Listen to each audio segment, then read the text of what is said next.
साथ मैं हूं मीनाक्षी कंडवाल और इस वक्त ग्राउंड जीरो पर हम आपको तपोवन में जिस सुरंग में इस वक्त लोग फंसे हैं ठीक उसके बाहर से ये ग्राउंड रिपोर्ट दिखा रहे हैं। अगर आप तस्वीरों पर पीछे नजर डालें तो अभी भी वहां पर तेजी से काम चलाया जा रहा है, लेकिन सबसे बड़ी परेशानी ये है कि जो मलबा वहां पर मौजूद है उससे पार पाना इस वक्त रेस्क्यू ऑपरेशन के लिए एक कड़ी चुनौती बना हुआ है।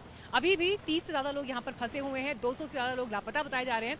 हमने न सिर्फ यहाँ पर बल्कि आसपास के एरिया में भी लोगों से बात करने की कोशिश की।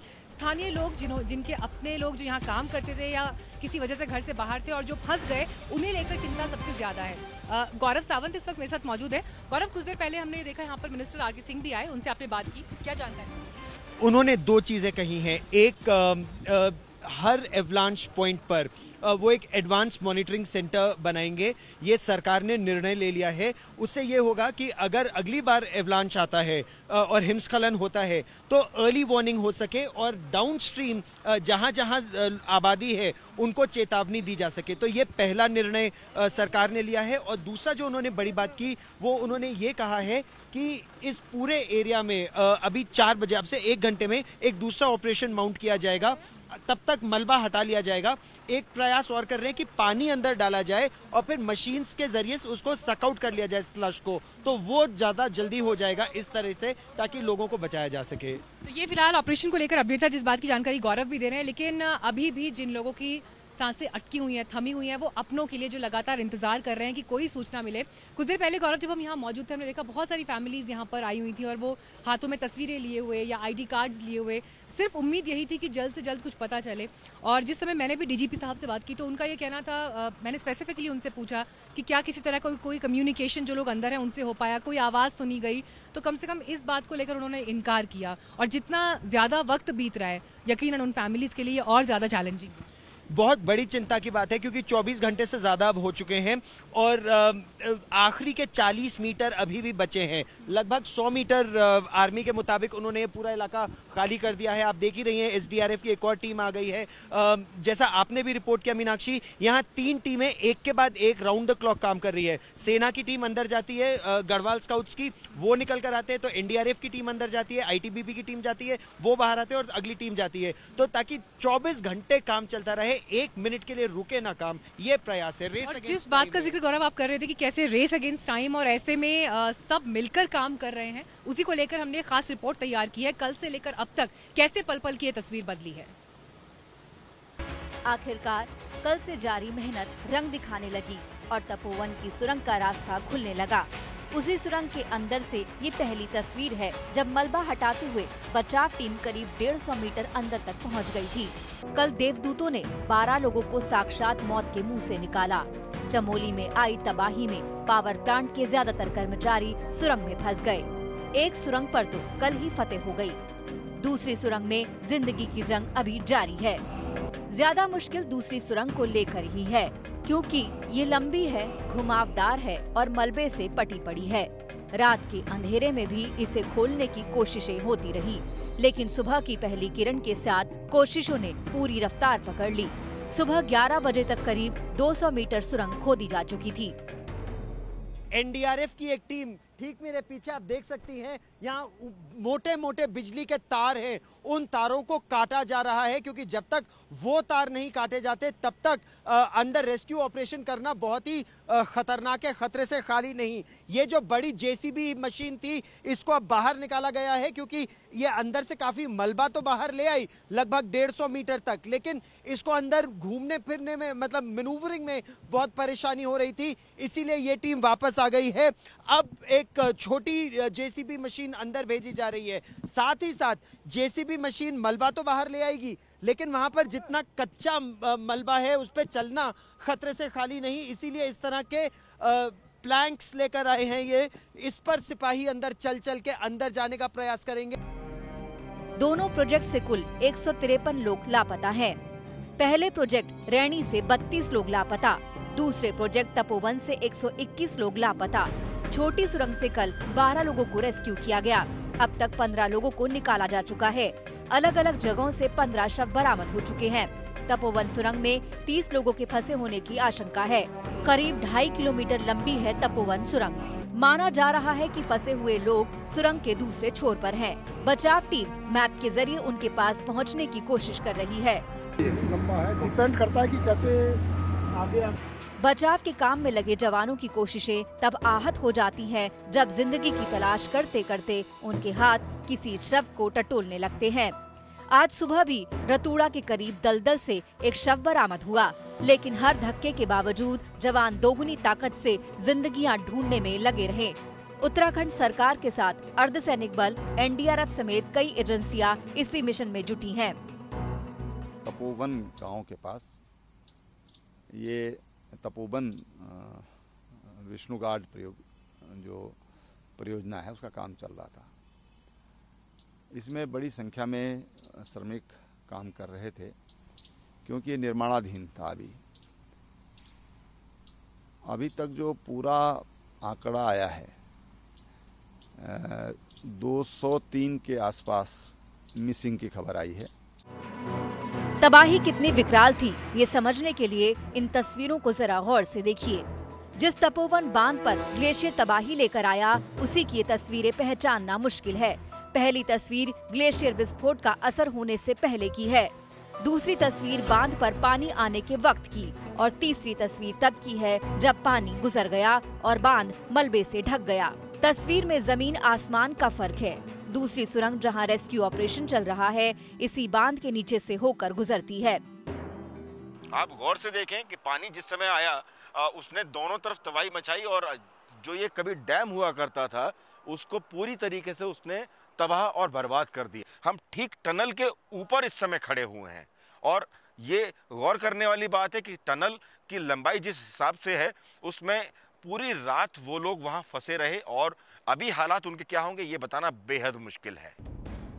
उम्मीद जताई जा रही है कि आज शाम ढलने से पहले तक बचाव टीमें पूरी सुरंग नाप लेंगी, लेकिन जिस मलबे में दम घुटने से लोगों को बचाना है वही मलबा बचाव की राह में सबसे बड़ी मुश्किल भी है, क्योंकि मशीनों और जवानों के पैरों के नीचे की जमीन कभी भी धंस जाने का खतरा भी मंडराता रहता है। चमोली के तपोवन से मनजीत नेगी, गौरव सावंत, मीनाक्षी कंडवाल, आशुतोष मिश्रा और दिलीप सिंह राठौर के साथ आज तक ब्यूरो।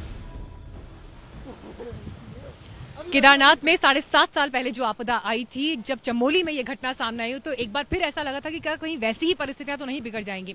हालांकि अभी भी चुनौती ये है कि ये 35 लोग अंदर फंसे हुए हैं और अभी यहां से लेटेस्ट अपडेट ये है कि जो आप पीछे तस्वीर देख पा रहे हैं वहां पर अभी एक नया ऑपरेशन माउंट होने वाला है, जिसके लिए गढ़वाल स्काउट्स इंडियन आर्मी की टीम अभी यहां से भीतर गई है, दाखिल हुई है। जैसे उस पर कुछ अपडेट होगा आपको हम बताएंगे, लेकिन इस वक्त चलते हैं आशुतोष मिश्रा के पास। आशुतोष इसी तपोवन के दूसरे वाले हिस्से में मौजूद है। आशुतोष, दूसरी तरफ आप क्या तस्वीर देख पा रहे हैं? यहाँ पर नया ऑपरेशन माउंट होने वाला है। दरअसल यहाँ आने का मकसद ये था मीनाक्षी, ये दिखाना कि आखिर ये विभीषिका आई कैसे होगी। तो सबसे पहले आपको उस ग्लेशियर की तस्वीर दिखाते हैं। ये जो नंदा देवी जो श्रृंखला है ये उस ग्लेशियर का वो हिस्सा है जहाँ हमें जो स्थानीय लोग हैं, ग्रामीण, उन्होंने जानकारी दी है। दरअसल उसी पहाड़ का हिस्सा था जहाँ बर्फ जमी थी, लेकिन अचानक जो हम देख रहे हैं कि मौसम में गर्मी जैसे बढ़ी, वो बड़ा सा जो टुकड़ा है पिघलने की बजाय सीधे सरक कर नीचे आया और पतली सी घाटी जो ऋषिगंगा नदी है उसमें वो सैलाब लेकर के आया। साथ ही तपोवन में जो प्रोजेक्ट है जहां पर बड़ा हिस्सा जो आप दूसरी तरफ से देख रही हैं, अगर मैं आपको टॉप एंगल व्यू यहां से दिखाने की कोशिश करूं, बड़ी तादाद में यहां से गाड़ियां निकल रही हैं और वहां पर एक ऑपरेशन चलाया जा रहा है। इसके साथ साथ सबसे महत्वपूर्ण ये है कि जो गांव और जो स्थानीय लोग इस आपदा के चलते कट गए हैं मुख्य सड़क से, मुख्य शहरों से और खासकर चमोली जिले से, वहां पर हेलीकॉप्टर के जरिए न सिर्फ इवैक्यूएशन बल्कि इसके अलावा राहत सामग्री पहुंचाई जा रही है। और मैं जहां खड़ा हूं मेरे ठीक पीछे यहीं पर लैंडिंग स्पेस है, यहीं से हेलीकॉप्टर लगातार उड़ान भर रही हैं और यहां से राहत का सामान हो, आपदा का सामान हो, अनाज पहुंचाना हो, जरूरी रसद हो, वो सब लगातार पहुंचाया जा रहा है। इसलिए क्योंकि ये नहीं पता कि सड़क दोबारा कब तक जोड़ी जाएगी और अगर ऐसे में उसे समय लगता है तो लोग क्या करेंगे। तो जो लोग हैं कटे हुए हैं, जो अलग हो गए हैं, उन तक मदद पहुंचाई जा रही है। मीनाक्षी। बिल्कुल आशुतोष, चैलेंजेस बहुत हैं जिसका आप जिक्र कर रहे हैं, लेकिन इन चुनौतियों से निपट कौन रही हैं? वो फौजी, वो जवान जो इस वक्त यहां पर इन परिस्थितियों में लोहा ले रहे हैं। आईटीबीपी के पीआरओ विवेक पांडे से बातचीत की हमारे संवाददाता जितेंद्र बहादुर सिंह ने। विवेक जी, ऑपरेशन लगातार इस वक्त किया जा रहा है, वर्तमान स्थिति क्या है, क्योंकि बहुत सारे लोगों के फंसे होने की आशंका जताई जा रही? कल जब हम लोग पहुंचे थे साइट पे तो वहाँ जो स्थिति थी बहुत ही भयावह थी और 2 टनल्स की सूचना हमको मिली थी जहाँ लोग जीवित पाए जा सकते हैं। एक छोटी टनल थी, उसमें से 12 लोगों को तो हम लोगों ने लगभग 5 घंटे की मेहनत के बाद कल निकाल लिया था।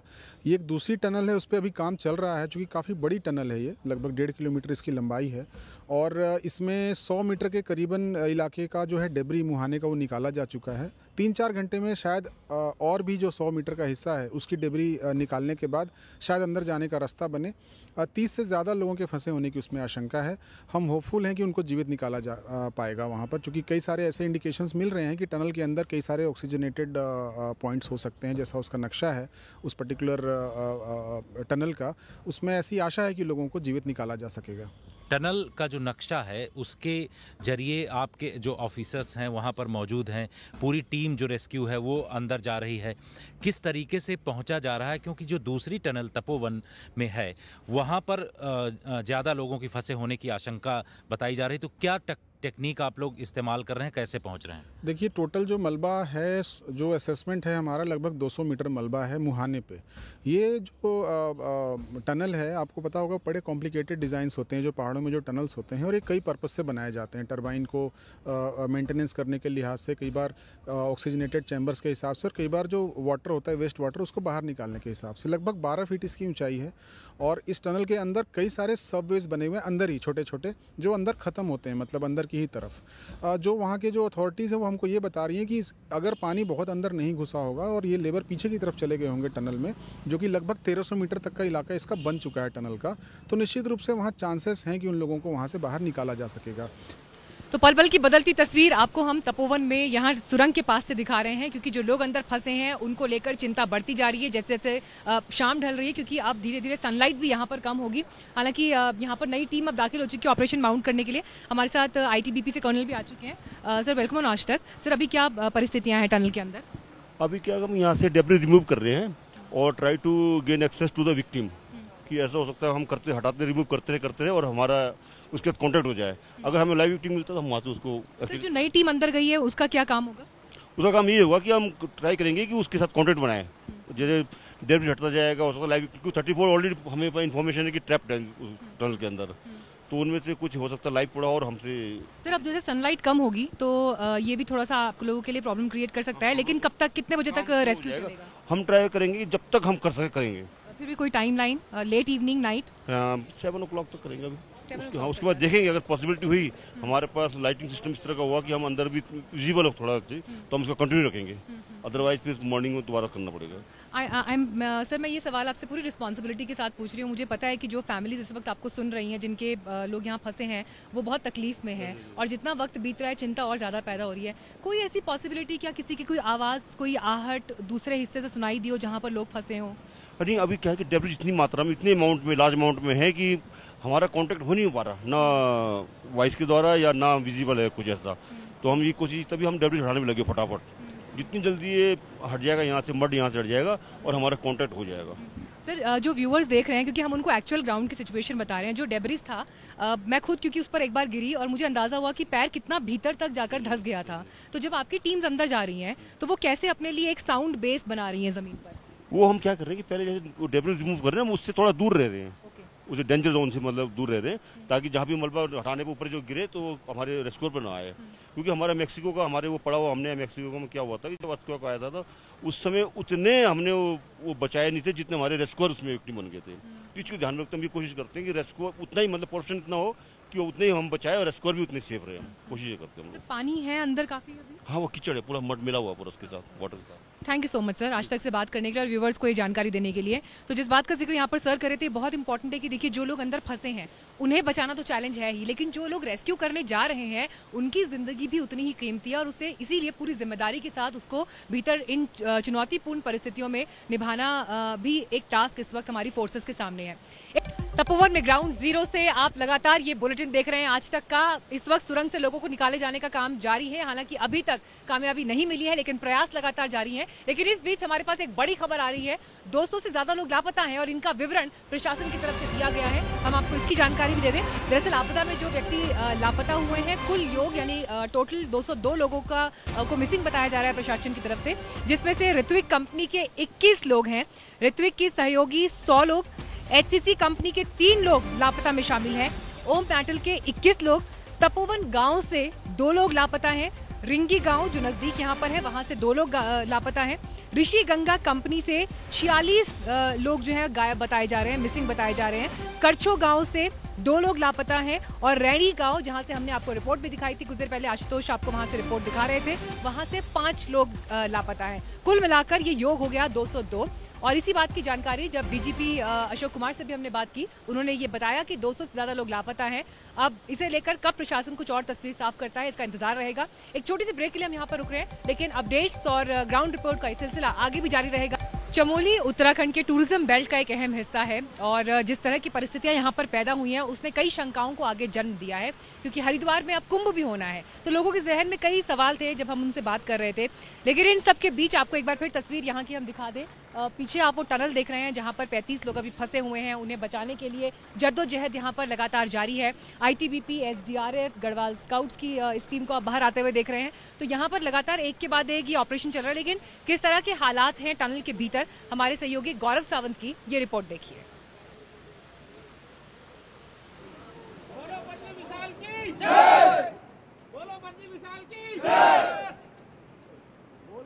और बोलो बद्री विशाल की जय के जयकारे के साथ एनडीआरएफ और भारतीय सेना का एक दस्ता इस समय अब इस सुरंग के अंदर घुस रहा है। प्रयास यही कि लोगों की जान बचाई जा सके। देखिए ये नेशनल डिजास्टर रिस्पांस टीम और इंडियन आर्मी और एनडीआरएफ की टीम अब अंदर घुस रही है इस सुरंग के। इनका प्रयास यही है कि जान बचाई जा सके लोगों की। मेरे साथ है कर्नल हेमंत कुमार, ग्रेनेडियर्स के कमांडिंग ऑफिसर हैं। सर, ये जो टीम अंदर जा रही है इनका टास्क क्या है? इनका टास्क है अभी प्राइमरी रेकी करना कि हम कहां तक पहुंचे और ये देखना कि आगे हम जो है किस तरीके से आगे बढ़ेंगे, और ये थोड़ा सा जो है क्रिटिकल काम है अभी। Thank you so much. तो क्रिटिकल ऑपरेशन है। 38 से 40 लोग अभी इस गुफा के अंदर हैं और प्रयास यही 38 से 40 लोगों की जान बचाई जा सके। इनके हाथों में लंबे डंडे भी हैं और डॉग स्क्वाड भी अंदर जा रहा है। तो देखिए ये जॉइंट टुकड़ी है, इसमें भारतीय सेना है, एसडीआरएफ है, आईटीबीपी, और वो देखिए आईटीबीपी का डॉग स्क्वाड भी अंदर जा रहा है, क्योंकि उम्मीद यही कि जहां भी एक भी आस हो तो जीवन बचाया जा सके। मेरे साथ कर्नल डीएस नेगी भी हैं, गढ़वाल स्काउट्स के कमांडिंग ऑफिसर हैं। कर्नल नेगी, आपका ये जो ऑपरेशन इस समय चल रहा है, आपका लक्ष्य क्या है? हमारा लक्ष्य है कि 180 मीटर में जो गेट है हम वहाँ पहुँचना चाहते हैं, अब तक पहुँच नहीं पाए हैं। तो ये सेकंड ट्राई कर रहे हैं। मॉर्निंग में 7:30 बजे ट्राई किया था, उसके बाद इसका स्लश हटाया गया। तो इस बार हम कोशिश कर रहे हैं कि हम वहाँ पहुँच सके, और उनको बताया गया कि कुछ बंदे वहाँ भी फंसे हैं, तो हमारी भरसक कोशिश रहेगी इस बार हम सफल हों, उनको बचाने की कोशिश करें, इन केस वो स्लश ज़्यादा ना रहे वहाँ पे। ईश्वर करे सफल हो आप अपनी इस मुहिम में। पहली टीम अंदर जा चुकी है और 180 मीटर पर दूसरी टीम अब अंदर जाने का प्रयास करेगी, लेकिन इससे आगे हमें जाने की अनुमति नहीं है। ऑक्सीजन सिलेंडर के साथ भी एनडीआरएफ की एक टीम अब अंदर घुस रही है। प्रयास यही कि जिन लोगों का जीवन बचाया जा सके, जो प्रयास हो सके वो किया जाए। कैमरामैन कृपाल सिंह के साथ गौरव सावंत, तपोवन, आज तक। तो टनल के भीतर से ये तस्वीर हमने आपको दिखाई, लेकिन आज तक की टीम सबसे पहले ग्राउंड पर पहुंची। हमारी कोशिश यही थी कि आपको अलग अलग पहलुओं से घटना के बाद कितना नुकसान हुआ है, क्या परिस्थितियां हैं, उसकी हर तस्वीर हम दिखा सके। आपको एरियल व्यू दिखाते हैं इसी पूरे इलाके का। हमारे सहयोगी मंजीत नेगी ने चॉपर से ये रिपोर्ट की है।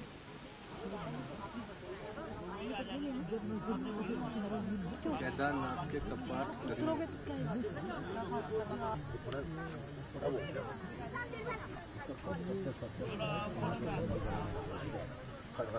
तो हमको वैसे भी जा रहा है।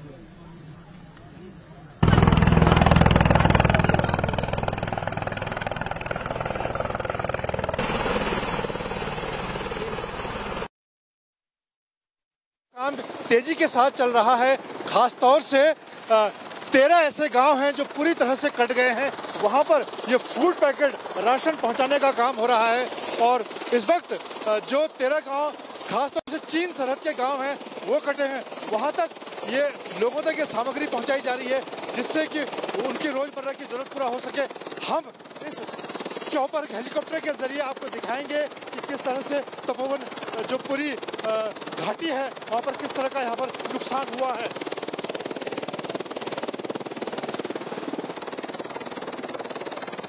ऋषि गंगा में आ रही भारी तबाही की वजह से जो रेणी गांव का पुल है जो चीन सरहद से लगने वाले 13 गांव को जोड़ता है वो पूरी तरह से बह गया है। तो मंजीत की ये पूरी रिपोर्ट आप देख रहे थे, वो आपको बता रहे थे कि कहां कहां कितना असर है, लेकिन 202 लोग हैं जो अभी लापता हैं और उसका एक बाइफिकेशन भी हमने आपको बताया कहां से कितने लोग लापता हैं। ये डिटेल्स प्रशासन के पास मौजूद है, लेकिन आपको हम दिखाते हैं कि आज तक जब ग्राउंड पर पहुंचा हमने अलग अलग पहलुओं से किस तरह से नुकसान के आकलन को कैमरे की नजर से देखा। सैलाब तो चला गया पर तबाही का मंजर छोड़ गया। अब भी वो तस्वीर डरा रही है। ग्लेशियर के एक टुकड़े से धौली गंगा नदी में जो उबाल आया उससे नदी के रास्ते में आने वाला कुछ भी बच नहीं पाया। कल सुबह जब नदियां काल बन गई तो कुछ भी नहीं बचा। सड़कें बह गईं, पुल भी नहीं टिक पाया। हर तरफ मलबे का कब्जा है। रेणी गांव के उस ग्राउंड जीरो पर पहुंचे हैं जहां पर कल ऋषि गंगा में ग्लेशियर फटने के बाद पहला धमाका हुआ और यहाँ पर ऋषि गंगा के पास जो पावर प्रोजेक्ट था वो और इसके साथ ही ये पुल जो सरहद को जोड़ने का काम करता है पूरी तरह से तहस नहस हो गया। रैणी में जहाँ 2 पावर प्रोजेक्ट थे अब वहाँ सिर्फ मलबे का अंबार है। सब कुछ तबाह हो गया। रैणी पावर प्रोजेक्ट में काम करने वाले 32 लोगों का कुछ भी पता नहीं है। सबसे ज्यादा नुकसान ऋषि गंगा पावर प्रोजेक्ट को पहुंचा। यहाँ 121 लोग काम कर रहे थे। किसी का भी कुछ पता नहीं है। सभी सैलाब के साथ बह गए। कल की तबाही से 2013 के आपदा की याद आ गई। जोशीमठ में तो जलस्तर 2013 से भी ऊपर हो गया था। 2013 के आपदा के वक्त जोशीमठ का जलस्तर 1385 मीटर तक पहुंच गया था, लेकिन कल ये 1388 मीटर तक पहुंच गया। हम आपको रेस्क्यू साइट की इस वक्त तस्वीरें दिखा रहे हैं। आपको बड़ी बड़ी जेसीबी मशीन यहाँ पर दिखाई दे रही हैं। इसके अलावा यहाँ पर आपको गढ़वाल स्काउट से लेकर आईटीबीपी की टुकड़ी, एसडीआरएफ की टुकड़ी और स्थानीय लोग मदद के लिए जो है वो आगे दिखाई दे रहे हैं। लेकिन इस वक्त चुनौती नेहा यहाँ पर ये है, अगर आप जरा महेश यहाँ पर दिखाइए प्लीज। चुनौती ये है कि जो ये मलबा आप देख रहे हैं, इस मलबे की तो यहाँ से शुरुआत हो रही है, लेकिन जो सुरंग का मुख्य द्वार है दरअसल वहाँ पर भी मलबा काफी है। सैलाब निकल गया लेकिन खतरा अभी भी बरकरार है। ग्लेशियर के टूटने से रैणी में झील बन गई है। नदियों में पानी का जलस्तर बढ़ रहा है। यही वजह है कि तपोवन से हरिद्वार तक हाई अलर्ट है। नदी के किनारे रहने वालों को वहां से हटा दिया गया है। घाट पर जाना मना है। चमोली के रैणी गांव से आशुतोष, मनजीत नेगी और तपोवन से गौरव सावंत और मीनाक्षी कंडवाल के साथ आज तक ब्यूरो। चमोली की इस घटना के बाद सवाल एक बार फिर वही सामने आ खड़े हुए हैं जो 2013 में केदारनाथ आपदा के बाद खड़े हुए थे कि आखिर ऐसा क्यों हुआ, इस परिस्थिति को कैसे कंट्रोल किया जा सकता है और इसके लिए एक लॉन्ग टर्म प्लानिंग क्या हो सकती है। दरअसल उत्तराखंड की समस्या ही यही है कि विकास और विनाश के बीच में जो एक बीच का रास्ता निकालना है उसके लिए परिस्थितियां बहुत जटिल है। विकास की जरूरत है राज्य को, लेकिन उसके लिए जो प्रयास किए जाते हैं उससे हिमालयी क्षेत्र को नुकसान पहुंचता है और अगर पूरी तरह से कुदरत का साथ देते हैं तो ऐसे में विकास कहीं पिछड़ जाता है। और इसकी सबसे बड़ी तस्वीर ये है यहाँ के भूतहा होते हुए गांव। तो ये एक ऐसी तस्वीर है जिसको लेकर एक चिंतन मनन की और एक लॉन्ग टर्म प्लानिंग की जरूरत है। लेकिन पीछे अगर आप तस्वीर देखेंगे तो रेस्क्यू ऑपरेशन अभी भी जारी है जिसको हम आपको दिखा रहे हैं। अब चिंता की बात यहाँ पर यह है कि धीरे धीरे अब यहाँ पर सनलाइट खत्म हो रही है और शाम 7 बजे तक ही ऑपरेशन चलेगा। अभी तक हमें इस तरह की जानकारी यहाँ पर मिल रही है और अभी भी जो टीम्स अंदर पहुंची हैं उन्हें किसी भी व्यक्ति को वो देख नहीं पाई है, ना संपर्क हो पाया है। लेकिन फिर भी ये कहना गलत नहीं होगा, हमारे जवान, हमारी फोर्सेस जो यहाँ पर जीतोड़ मेहनत कर रही हैं वो कैसे देवदूत बने हैं पूरे क्षेत्र के लिए, उसके लिए हमने ये खास रिपोर्ट तैयार की है। कुदरत का कहर बरपा तो जिंदगी बचाने वाले फरिश्ते भी साथ। आईटीबीपी, एनडीआरएफ, एसडीआरएफ और सेना के जवान जी जान से जिंदगी की जंग में जुटे हैं। तपोवन की ये सुरंग मलबे से बंद है। अंदर 37 लोग फंसे हैं और देवदूत बने जवान मशीनों के साथ मिशन में जुटे हैं।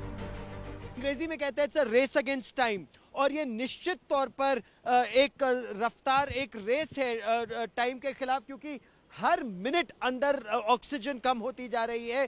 तो यहां पर टीमें उस एक्स्ट्रा ऑक्सीजन लेकर भी हैं कि अगर किसी तरह से तार अंदर पाइप के जरिए ऑक्सीजन को अंदर डाला जा सके वो भी करेंगे। अगर जरूरत पड़े आर्मी के डॉक्टर्स यहां तैनात हैं, एम्बुलेंस तैनात है, इमरजेंसी के लिए ऑपरेशन थिएटर अगर की जरूरत पड़े वो तैनात है, आर्मी एविएशन के हेलीकॉप्टर्स यहां पर तैनात है। बस यही उम्मीद कि कितनी जल्दी लोगों को सुरक्षित जीवित बाहर निकाला जा सके। देवदूतों की वजह से कल कई चेहरों पर खुशी आई। पहली सुरंग से सभी 12 लोगों को बचाया गया तो ये जिंदगी की जंग थी। सिर्फ 6 घंटों में ही रेस्क्यू मिशन पर लगे जवानों ने वो करिश्मा कर दिखाया। जिंदगी की जीत वाली ये तस्वीर दिल को छूने वाली थी। कल घटी आपदा के बाद रेस्क्यू अभियान एक बार फिर से जारी हो गया है। आप देख सकते हैं कि यहाँ पे आर्मी, एनडीआरएफ, एसडीआरएफ, पुलिस एवं आईटीबीपी की टीमें लगातार आ रही हैं और रेस्क्यू अभियान में जुट गई हैं। अभी भी मलबे में यहाँ पे काफ़ी लोगों के दबे होने की आशंका है। ऐसे में यहाँ पे एक बार रेस्क्यू अभियान शुरू हो गया है। ये ऑपरेशन आसान नहीं था। सैलाब से आए मलबे से पहली सुरंग भी पूरी तरह से बंद हो गई थी। सुरक्षा बलों ने पहले टनल का मुंह खोला और फिर रस्सी के सहारे जाबाज जवान नीचे उतरे और फिर एक एक कर सभी को बाहर निकाल लिया। ये जिंदगी जिंदाबाद की मिसाल है। मनजीत नेगी, दिलीप सिंह राठौड़ और मीनाक्षी कंडवाल के साथ आज तक ब्यूरो।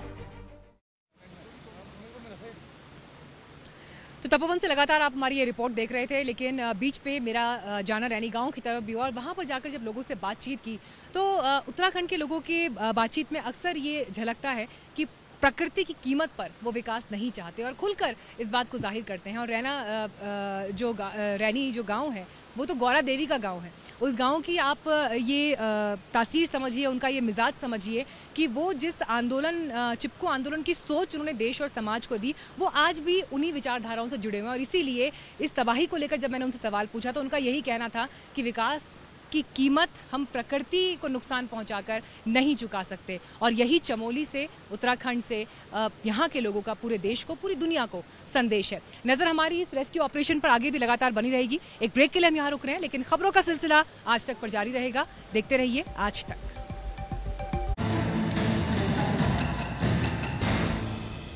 नमस्कार, मैं हूं अंजना ओम कश्यप। हमें उम्मीद है ये वीडियो आपको पसंद आया होगा। लेटेस्ट खबरों के लिए यूं ही देखते रहिए आज तक और इस वीडियो के पसंद आने पर लाइक, शेयर एंड सब्सक्राइब करना ना भूलें।